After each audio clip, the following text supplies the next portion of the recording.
என் பேரு Dr.S.B.Nisha. நான் ஒரு ஹோமியோபதி மருத்துவர். கடந்த 2006ல இருந்து நான் ஹோமியோபதி பிராக்டிஸ் பண்ணிட்டு வந்துட்டு இருக்கேன். இன்னைக்கு நம்ம என்ன பார்க்க போறோம்னா வீசிங் பத்தி பார்க்க போறோம். வீசிங் ஒரு தொந்தரவு, ஆஸ்துமான்றதுதான் ஒரு நோய்னு சொல்லுவோம். இதுக்கு நமக்கு நுரையீரல் ரொம்ப முக்கியம். நுரையீரல் பத்தி நம்ம ஃபர்ஸ்ட் தெரிஞ்சுப்போம். இந்த லங்ஸ் எப்படி இருக்கும், என்னென்ன செய்யும், நமக்கு இது எவ்வளவு முக்கியம் நமக்கு அப்படின்றதெல்லாம் ஃபர்ஸ்ட் நம்ம பார்ப்போம். இந்த நுரையீரல் நம்மளோட நெஞ்சு பகுதியில தான் இருக்கு. தொராசிக் கேவிட்டின்னு சொல்லுவோம். இதுல நமக்கு ஆக்சுவலா நமக்கு கிட்னி மாதிரி இந்த நுரையீரல் நமக்கு ரெண்டு உண்டு. ஒண்ணு வலது பக்கம் இருக்கும், ஒண்ணு இடது பக்கம் இருக்கும். இடது பக்கம் இருக்கிற லங்ஸ் இந்த நுரையீரல் கொஞ்சம் சைஸ் கொஞ்சம் கம்மியா இருக்கும். எதனாலனா நமக்கு நிறைய பார்ட் நமக்கு அந்த சைடு இருதயம் இருக்கனால அந்த இருதயத்தோட ஸ்பேஸ் நிறைய ஆக்குபை பண்றதுனால இந்த சைடு நமக்கு லெஃப்ட் சைடுல இருக்கிற லங்ஸ் கொஞ்சம் சின்னதா இருக்கும், ரைட்ல கொஞ்சம் பெருசா இருக்கும். நம்மளோட உடம்புல எல்லா உறுப்புகளுக்கும் நமக்கு ஆக்சிஜன் தேவை. இது பிளட்ல கலந்து இந்த ஆக்சிஜன் எல்லா இடத்துக்கும் போகும்.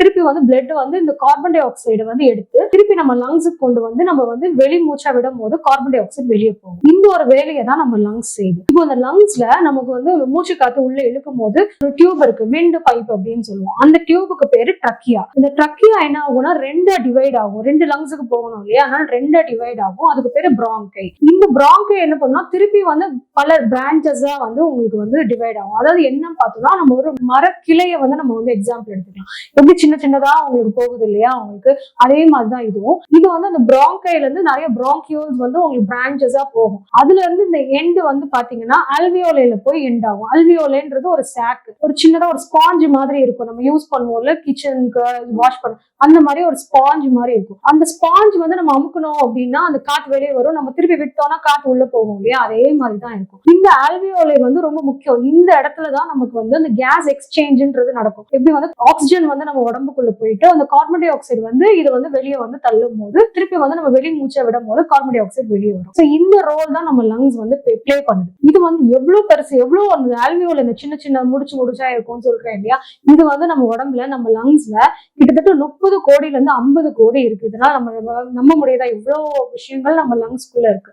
சோ நம்மளுக்கு இது அஃபெக்ட் ஆச்சு. இப்போ ஃபார் எக்ஸாம்பிள் ஸ்மோக்கிங் பண்றாங்க நிறைய பேர் அப்படின்னா இந்த ஆல்வியோலை ரொம்ப அஃபெக்ட் ஆகும். இந்த கேஸ் எக்ஸ்சேஞ்ச் உங்களுக்கு ஜாஸ்தி நடக்க முடியாது. சோ அதனால மூச்சு திணறல் ப்ராப்ளம் வரும். இந்த மூச்சு குழாய் ரெண்டு டியூபா பிரியும் போது சில பேருக்கு இந்த மூச்சு காத்து உள்ள போகும்போது வீசிங் தொந்தரவு இருக்கிறவங்களுக்கு அந்த உள்ள ஒரு ஸ்மூத் மசில்னு ஒரு மசில் இருக்கும். அந்த லைனிங் அந்த அல்வியோலை இந்த பிராங்கைல எல்லாம் ஒரு ஸ்மூத் மசில் இருக்கும். அந்த மசில் என்ன பண்ணும்னா ஃபார் எக்ஸாம்பிள் இந்த வீசிங் இருக்கிறவங்களுக்கு அலர்ஜினால ட்ரிகர் ஆகும். இந்த அலர்ஜி உள்ள போகுது, லங்ஸுக்குள்ள போச்சுன்னா எனக்கு பாதிப்பு அப்படின்னு சொல்லிட்டு என்ன பண்ணும், அந்த ஸ்மூத் மசில் கான்ட்ராக்ட் பண்ணும். அது சுருங்கும் போது ஆட்டோமேட்டிக்கா என்ன ஆகும், உள்ள காத்து போகாது இல்லையா, நமக்கு அந்த ஆக்சிஜன் சப்ளை உள்ள நம்ம லங்ஸ்குள்ள போகாது.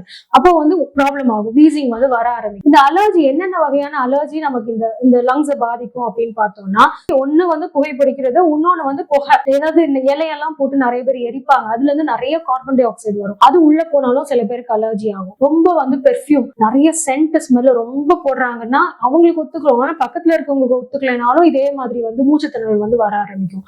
ரொம்ப பூவோட ஸ்மெல்லு, இல்ல ஃபுட்ல தாளிக்கும் போது உள்ள ஸ்மெல்லு, இல்லைன்னா ஒரு நாய்க்குட்டியோ ஒரு பூனையோ வளர்க்குறாங்கன்னா அதுல இருந்து அதோட ஃபர்ல இருந்து வர்ற டஸ்ட் டேண்டர்னு சொல்லுவாங்க அதுக்கு. அதே மாதிரி அது ஸ்கின்ஸ்ல இருந்து வர்ற ப்ராப்ளத்தையும் வேற என்ன ரீசன்லாம் உங்களுக்கு வீசிங் வரும் அப்படின்னு பார்த்தோம்னா சளி, ரொம்ப சளி பிடிச்சிருக்கு, நெஞ்சு சளி ரொம்ப இருக்கு அப்படின்னா நெஞ்சுல நமக்கு காத்து போற இடமே ரொம்ப கம்மியா இருக்கும் இல்லையா. சோ அதனாலயும் மூச்சு திணறல், ரொம்ப சளி இருக்கு அப்படின்னாலும் அந்த மூச்சு திணறல் வரும். நிமோனியா அந்த மாதிரி கண்டிஷன் சொல்லுவோம். ஒரே ஒரு பகுதியில மட்டும் லங்ஸ்ல மட்டும் அஃபெக்ட் ஆகும், மற்ற இடம்லாம் நல்லா இருக்கும். ஸோ ஆனால் ஒரு ஸ்பேஸ் அதை ஆக்குபை பண்றதுனால மற்ற இடம் இதுக்காக காம்பன்சேட் பண்றதுனால அதிகமான மூச்சு அவங்க எடுக்க வேண்டியது இருக்கும்.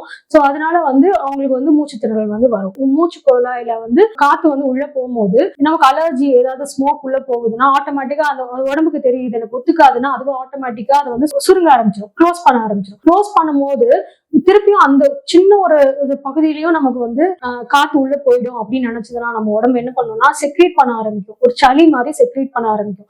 செக்ரேட் பண்ணி அது ஃபுல்லா க்ளோஸ் பண்ணும். அது என்ன நினைக்கணும், நம்ம உடம்பு என்ன இதை எப்படியா நம்ம காப்பாத்திடணும், ஏன்னா நம்ம உயிர் வாழ்றதுக்கே நமக்கு லங்ஸ் ரொம்ப முக்கியம் இல்லையா நமக்கு.